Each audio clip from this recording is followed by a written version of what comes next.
Episode opening സീനില് ഇപ്പൊ കുട്ടപ്പനോട് ആ killer B അവൻ ചോദിക്കും, നിന്നെ എനിക്ക് വിശ്വസിക്കാൻ പറ്റുന്നില്ല. നീ എങ്ങനെ ഹൊക്കാഗെ ആന്റിയുടെ മനസ്സ് മാറ്റി?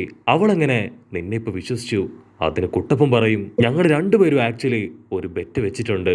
ഞാൻ ഹൊക്കാഗെ ആവുന്നത് വരെ മരിക്കില്ല എന്ന്. അതിനൊരു പ്രത്യേക സൈനും എനിക്ക് തന്നിട്ടുണ്ടെന്ന് പറഞ്ഞ് അവർ വീണ്ടും ഇപ്പൊ മുൻപോട്ട് ഓടും.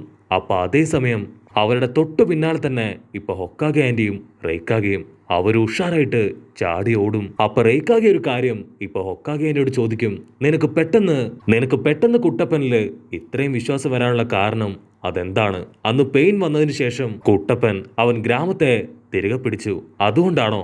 അതിന് ഹൊക്കാഗെ ഉടനെ, എനിക്ക് കുട്ടപ്പനെ അതിന് ഒരുപാട് മുൻപ് വിശ്വാസമായിരുന്നു. കട്ട് ചെയ്താ ഇപ്പൊ ഒരു ഫ്ലാഷ് ബാക്ക് കാണിക്കും. ഫ്ലാഷ് ബാക്കിൽ കുട്ടപ്പൻ പറയും, ഞാനും ഒരിക്കല് ഈ ലീഫ് വില്ലേജിന്റെ ഹൊക്കാഗെ ആകും.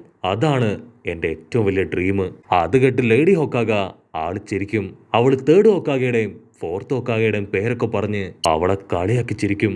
അത് കേട്ട് കുട്ടപ്പൻ അവൻ ഫുൾ കലിപ്പില് അവളെ നോക്കി മുരയ്ക്കാൻ തുടങ്ങും. അവൾ അങ്ങനെ കൈവച്ച് അവന്റെ തലയ്ക്കൊരു ഞൊട്ട് കൊടുക്കും. കുട്ടപ്പൻ തെറിച്ചു പോയി അടിച്ചു വീഴും. പക്ഷെ അപ്പോഴും കുട്ടപ്പൻ അവൻ ഗിവപ്പ് ചെയ്യാൻ തയ്യാറാവില്ല. കുട്ടപ്പൻ വീണ്ടും പറയും, നിനക്കെത്ര ധൈര്യം ഉണ്ടെങ്കിൽ ഞങ്ങളുടെ ഹൊക്കാഗമാരെ കുറിച്ച് നീ കുറ്റം പറയും? അവരുടെ പവറും സാക്രിഫൈസും എന്താണെന്ന് നിനക്കറിയോ? അവരെ പോലെ തന്നെ എനിക്ക് എന്റെ ജീവൻ ഈ ഗ്രാമത്തിന് വേണ്ടി സാക്രിഫൈസ് ചെയ്യാനാണ് ഏറ്റവും ഇഷ്ടം.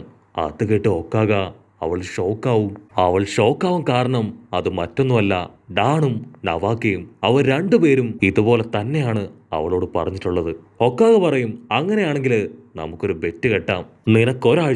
ഒരേ ഒരാഴ്ച ഞാൻ സമയം തരാം. അതിനുള്ളില് റെസർഗൺ പവർ അത് നീ പഠിച്ചെടുക്കുകയാണെങ്കിൽ ഉറപ്പായിട്ടും നീ ഒരു ഹൊക്കാഗെ ആവും. നിനക്ക് സമ്മാനമായിട്ട് ഈ ഒരു ചെയിൻ അത് ഞാൻ നിനക്ക് തരും.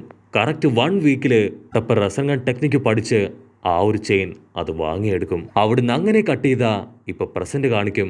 ഹൊക്കാഗെ ആന്റി പറയും, അതുകൊണ്ടാണ് അന്നു മുതൽ ഞാൻ അവനെ വിശ്വസിക്കാൻ തുടങ്ങിയത്. അതിന് റെയ്ക്കാഗെ ചിരിക്കും, നിനക്കെപ്പോഴും ഇത് തന്നെയാണോ പണി? നമ്മൾ തമ്മിൽ ആദ്യമായിട്ട് കണ്ടപ്പോഴും നമ്മൾ ബെറ്റ് വെച്ചിരുന്നു. നീ അത് ഓർക്കുന്നുണ്ടോ എന്ന് ചോദിച്ച് ഇപ്പൊ റെയ്ക്കാഗെ ഒരു ഫ്ലാഷ് ബാക്കിലേക്ക് പോവും. ഫ്ലാഷ് ബാക്കില് നമ്മുടെ ഹൊക്കാഗെ ആന്റി അവൾ ഫുൾ കലിപ്പില് അടിയൊക്കെ ഉണ്ടാക്കി അങ്ങനെ മുൻപോട്ട് പോവും. അവളുടെ തൊട്ടു പിന്നാലെ അസിസ്റ്റന്റ് ചേച്ചിയും അതിനു പിന്നാലെ ആരൊക്കെയോ അവരുടെ പിന്നാലെ പോവും. പിന്നീട് വലിയൊരു പൊട്ടിത്തെറിയായിരിക്കും നമ്മൾ കാണുക. അവിടുന്ന് അങ്ങനെ ബ്ലാക്ക് ഔട്ട് ചെയ്ത ഹൊക്കാഗെ ആന്റി അവളിപ്പോ ടൗണിലേക്ക് വരും. അവിടെയുള്ളവരെല്ലാവരും ഇപ്പൊ അവളെ കണ്ട് ചിരിക്കാൻ തുടങ്ങും. ഇവളാണ് ലെജൻഡറി ഫെയിലിയർ. കളിക്കുന്ന എല്ലാ കളിയിലും ദയനീയമായിട്ട് ഇവൾ പരാജയപ്പെടും. ഹൊക്കാഗെ ആന്റി സ്റ്റൈലായിട്ട് ഇപ്പൊ ഒരു കസിനോയിലേക്ക് വരും. അവളുടെ കയ്യിലുള്ള ഒരു വലിയ പെട്ടി നിറച്ച് നോട്ടുകള് അതങ്ങനെ അവർക്ക് മുൻപിൽ തുറന്നു വെച്ച് കളിക്കാനായിട്ട് ആരംഭിക്കും. അപ്പൊ അവിടുന്ന് അങ്ങനെ കട്ട് ചെയ്ത് ഇപ്പൊ റെയ്ക്കാഗെ കാണിക്കും. ആളുടെ ഒരു അസിസ്റ്റന്റ് ആൾക്ക് ഒരുപാട് അടി കിട്ടി അങ്ങനെ വീണ് കിടക്കുകയാണ്. റെയ്ക്കാഗെ ഉടനെ അവന്റെ ഷർട്ട് തുറന്നു നോക്കും. അപ്പൊ വലിയൊരു സ്പൈഡർ അതവന്റെ ബോഡിയിൽ അങ്ങനെ കടിച്ചു പിടിച്ചിരിക്കുകയാണ്. റെയ്ക്കാഗെ അവനെ ഇപ്പൊ തൂക്കി കയ്യിലെടുക്കും. അവനോട് പറയും, ഒരല്പസമയം കൂടെ നീ വേദന കടിച്ചമർത്ത്, നിനക്കൊന്നും സംഭവിക്കില്ല, എത്രയും പെട്ടെന്ന് നിന്നെ ഞാൻ രക്ഷിക്കും. അതേസമയം ഇവിടെ നമ്മുടെ ഹൊക്കാഗെ ആന്റി അവൾ ഓരോ ഗെയിമിലും ഇപ്പൊ ദയനീയമായി പരാജയപ്പെട്ട് അവളുടെ ഒരുപാട് ക്യാഷ് അത് കുറേശ്ശെ ആയിട്ട് അവൾക്ക് നഷ്ടപ്പെട്ടുകൊണ്ടേയിരിക്കുകയാണ്. അങ്ങനെ കളിച്ച് ഇപ്പൊ അവളുടെ മുഴുവൻ പണവും തീർന്നു പോവും. ഹൊക്കാഗെ ആന്റി പറയും, നമുക്ക് നാളെയും പലിശയ്ക്ക് പണം എടുത്ത് കളിക്കണം. നാളെ ഉറപ്പായിട്ടും നമുക്ക് നഷ്ടപ്പെട്ട പണം എല്ലാം ഞാൻ വീണ്ടെടുക്കും. അപ്പൊ അതേസമയം ആ ബിൽഡിങ്ങിലേക്ക് ഹൊക്കാഗെ ആന്റിക്ക് പണം കടം കൊടുത്ത ആ പലിശക്കാര് അവരവിടേക്ക് എത്തും.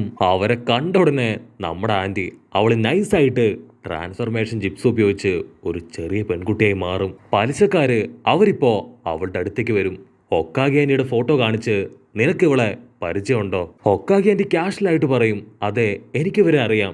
ആക്ച്വലി ഇവര് കുറച്ച് മുൻപ് വരെ ഇവിടെ ഉണ്ടായിരുന്നു. ഈ ഒരു ഗോൾഡ് അതവർക്ക് ഒരു മൗണ്ടെയിനിൽ നിന്ന് കിട്ടിയതാണ്. അതിന്റെ ഒരു പീസ് എനിക്ക് തന്നിട്ടാണ് പോയത്. അത് കേൾക്കുമ്പോ ഇപ്പൊ നമ്മുടെ പലിശക്കാര് അവര് വല്ലാണ്ട് അങ്ങോട്ട് ഇംപ്രസ്ഡ് ആവും. അവരാ ഗോൾഡിൽ നോക്കി ഇപ്പൊ വെള്ളം ഇറക്കാൻ തുടങ്ങും. അപ്പൊ ഹൊക്കാഗെ ആന്റി അവൾ വീണ്ടും പറയും, കുഴപ്പമില്ല, ഞാൻ അവരെവിടെയുണ്ടെന്ന് നോക്കിയിട്ട് ഇപ്പൊ വരാം.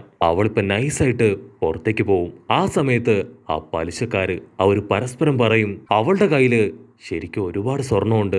സോ നമ്മൾ ഇനിയും പണം കൊടുക്കുകയാണെങ്കിൽ അവൾക്ക് പണം തിരിച്ചു തരാൻ കഴിയാതെ ആ സ്വർണം മുഴുവൻ നമുക്ക് സ്വന്താക്കാം. അപ്പൊ അതെല്ലാം കേട്ട് ഇപ്പൊ ഹൊക്കാഗെ ആന്റി ആളങ്ങനെ ഡോറിന്റെ അപ്പുറവശത്ത് മറഞ്ഞു നിൽക്കാണ്. ഹൊക്കാഗെ ആന്റി ഇപ്പൊ പഴയ രൂപത്തിലായി കാഷ്വലായിട്ട് റൂമിലേക്ക് കടന്നു വരും. അവര് ഹൊക്കാഗെ ആന്റിയെ കണ്ടതും ഇപ്പൊ വീണ്ടും അവൾക്ക് ഒരുപാട് കാശ് കിട്ടും. അവള് ഹാപ്പി ആയിട്ട് അതൊക്കെ കളക്ട് ചെയ്ത് ഇപ്പൊ പുറത്തേക്ക് വരും.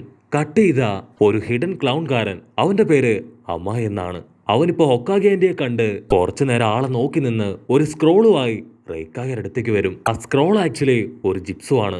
ആ ജിപ്സു സ്ക്രോള് അവനിപ്പോ റെയ്ക്കാഗയുടെ കയ്യിൽ കൊടുക്കും. അപ്പോഴായിരിക്കും അമ്മായി പരുക്ക് പറ്റി കിടക്കുന്ന കറായെ കാണാം. അവൻ പേടിച്ചോടി വന്ന് ഇപ്പൊ പെട്ടെന്ന് അവനെ ഹീൽ ചെയ്യാൻ തുടങ്ങും. ആ അമ്മായി ഒരുപാട് നേരം ശ്രമിച്ചിട്ടും അവനെ ഹീൽ ചെയ്യാൻ കഴിയില്ല. അമ്മായി പറയും, ഇവന്റെ ബോഡിയിൽ ഒരു ബോംബുണ്ട്. അവൻ എത്രത്തോളം അവന്റെ ചക്ര പവർ ഉപയോഗിക്കുന്നോ അത്രയും നേരത്തെ അത് പൊട്ടിത്തെറിക്കും. എന്റെ മെഡിക്കൽ ഗെഞ്ചിപ്സുവിന് അത്രയും പവറില്ല. എന്നെ കൊണ്ട് ഇവനെ രക്ഷപ്പെടുത്താനായിട്ട് കഴിയില്ല. പക്ഷെ ഇവനെ രക്ഷപ്പെടുത്താൻ പറ്റിയ ഒരാൾ ഇന്ന് ഈ ഗ്രാമത്തിലുണ്ട്. അത് മറ്റാരുമല്ല, ലേഡി സുനൈര്. അവരാണ് one of the Sannin in leaf village. Medical നിഞ്ചയില് ഇത്രയും പവറുള്ള ഒരു സ്ത്രീ ഇന്ന് ലോകത്തില്ല. അവർക്ക് മാത്രമേ കാറയുടെ ജീവൻ അത് തിരികെ പിടിക്കാൻ കഴിയൂ. അത് കേട്ട് കാറ, എനിക്ക് വേണ്ട. ലീഫ് വില്ലേജും നമ്മുടെ വില്ലേജും ആ രണ്ട് വില്ലേജും ഒരിക്കലും ചേരില്ല.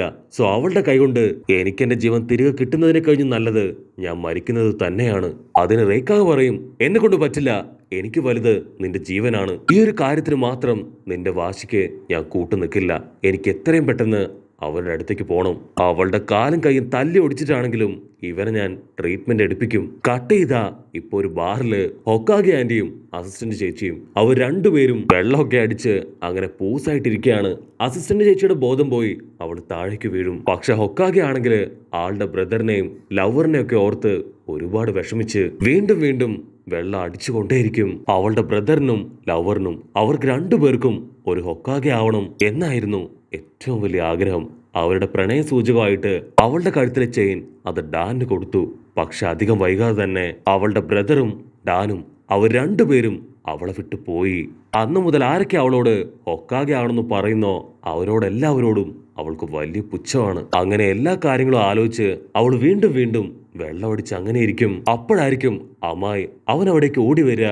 അവൻ അവളോട് പറയും, ലേഡി സുനൈരെ, ദയവ് ചെയ്ത് ഞങ്ങളെ സഹായിക്കണം. ഞാൻ ഹിഡൻ ക്ലൗൺ വില്ലേജിൽ നിന്ന് വരികയാണ്. ഞങ്ങളുടെ കൂടെയുള്ള ഒരു ഷിനോബി അവന് തീരെ വയ്യ. നിങ്ങളെ കൊണ്ട് മാത്രമേ അവനെ രക്ഷിക്കാൻ കഴിയൂ. ദയവ് ചെയ്ത് അവന് ട്രീറ്റ്മെന്റ് കൊടുത്ത് അവനെ രക്ഷിക്കണം. അത് കേട്ട് ഹൊക്കാഗെ ആന്റി അവൾ ടെൻഷനാവും. അവൾ പറയും, എന്നെ കൊണ്ട് പറ്റില്ല. ഞാൻ ഒരിക്കലും ഹിഡൻ ക്ലൗണുകാരെ സംരക്ഷിക്കില്ല. നിങ്ങളല്ലേ ഞങ്ങളുടെ ഹ്യൂഗ വ്യാഹു കണ്ണിനെ അതിനെ അടിച്ചു മാറ്റാനായിട്ട് പണ്ട് ശ്രമിച്ചത്. അതിനവൻ പറയും, അയ്യോ അല്ല, അത് പണ്ട് നടന്ന ഒരു ചെറിയ ഇഷ്യൂ ആണ്. അതിനുശേഷം ഞങ്ങൾ ഒരിക്കലും ലീഫ് വില്ലേജുമായിട്ട് യാതൊരു തരത്തിലുള്ള ഫൈറ്റും ബഹളവും ഒന്നും ഉണ്ടാക്കിയിട്ടില്ല. ദയവ് ചെയ്ത് ഇങ്ങനെയൊരു സമയത്ത് ഞങ്ങളെ കൈവിടരുത്. നിന്നെ കൊണ്ട് മാത്രമേ അവനെ രക്ഷിക്കാൻ കഴിയൂ. അവനിപ്പോ ഹൊക്കാഗയുടെ കാലിൽ വീട് കെഞ്ചാണ്. അതുകൊണ്ട് റെയ്ക്കാഗ ആളവനെ തള്ളി മാറ്റി ഇവളുടെ കാര്യം അത് ഞാൻ നോക്കാന്ന് പറഞ്ഞ് ഇപ്പൊ ഹൊക്കാഗയുടെ അടുത്തേക്ക് വരും. റെയ്ക്കാഗ പറയും, നീ മര്യാദയ്ക്ക് എന്റെ കൂടെ വരണം. ഇല്ലെങ്കിൽ നിന്നെ ഇവിടെ വെച്ച് ഞാൻ തല്ലിക്കൊല്ലും. അതിന് ഹൊക്കാഗെ ആന്റി പറയും, നീ ആരെയാണ് വെല്ലുവിളിക്കുന്നതെന്ന് നിനക്കറിയോ? ഓക്കെ, ഒരു കാര്യം ചെയ്യാം. നീ പുറത്ത് വെയിറ്റ് ചെയ്യ്. ആദ്യം നമുക്ക് ഫൈറ്റ് ചെയ്ത് തീരുമാനിക്കാം. അത് കേട്ട് റെയ്ക്കാഗ ഇപ്പൊ ആളുടെ അസിസ്റ്റന്റിനെയും കൂട്ടി പുറത്ത് മഴയത്ത് പോയി നിൽക്കുകയാണ്. അങ്ങനെ സെക്കൻഡുകൾ പോവും, മിനിറ്റുകൾ പോവും, മണിക്കൂറുകൾ പോവും. അങ്ങനെ നിന്ന് ഇപ്പൊ നേരം വെളുക്കും. റെയ്ക്കാഗ ഫുൾ കലിപ്പില് ഇപ്പൊ ഹൊക്കാഗെ ആന്റിയുടെ അടുത്തേക്ക് വരും.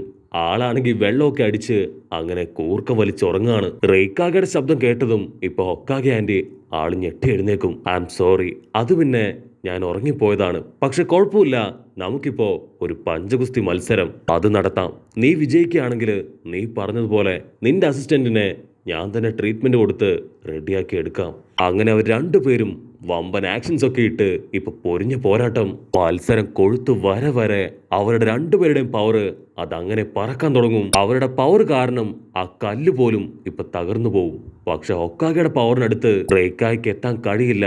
അവളിപ്പോ ഓൾമോസ്റ്റ് അവനെ തോൽപ്പിച്ച ഒരു ഘട്ടത്തിലേക്ക് വരും. റെയ്ക്കാഗയുടെ ഹാർട്ട് ബീറ്റ് കൂടി വരും. ഞാനിതിൽ തോറ്റുപോയ എന്റെ അസിസ്റ്റന്റ് അവന്റെ ജീവൻ നഷ്ടാവും. അങ്ങനെ സംഭവിക്കാനായിട്ട് ഒരിക്കലും പാടില്ല എന്ന് പറഞ്ഞ് അവൻ നൈസായിട്ട് കൈവിട്ട് വീണ്ടും ഫുൾ ഫോഴ്സ് എടുത്ത് ഹൊക്കാഗെ ആന്റിയുടെ കൈ അത് മലത്തെ അടിച്ച് ആ ഒരു മത്സരത്തിൽ ജയിക്കും. അതുകൊണ്ട് ഹൊക്കാഗെ ആന്റി ചിരിക്കും. ഹൊക്കാഗെ ആന്റിക്ക് അറിയാം അവളുടെ പവറിനെ തോൽപ്പിക്കാൻ അവനെ കൊണ്ടാവില്ല എന്ന്. ഹൊക്കാഗെ ആന്റി പറയും, ഓക്കെ കുഴപ്പമില്ല, ഈ ഒരു ബെറ്റില് നീ ജയിച്ചിരിക്കുകയാണ്, എത്രയും പെട്ടെന്ന് നിന്റെ അസിസ്റ്റന്റിന് ഞാൻ ട്രീറ്റ്മെന്റ് കൊടുക്കാം എന്ന് പറഞ്ഞ് അവള് ട്രീറ്റ്മെന്റ് കൊടുക്കുന്നതോട് കൂടെ ഈ ഒരു എപ്പിസോഡും അവസാനിക്കുന്നു. എപ്പിസോഡ് ഇഷ്ടപ്പെടുകയാണെങ്കിൽ തീർച്ചയായിട്ടും ലൈക്ക് ചെയ്യാനും കമന്റ് ചെയ്യാനും ഷെയർ ചെയ്യാനും മറക്കല്ലേ. അടുത്തൊരു അടിപൊളി എപ്പിസോഡുമായിട്ട് കാണുന്നവരെ ഇറ്റ്സ് മീ വിത്ത് മല്ലു വെബിസോ.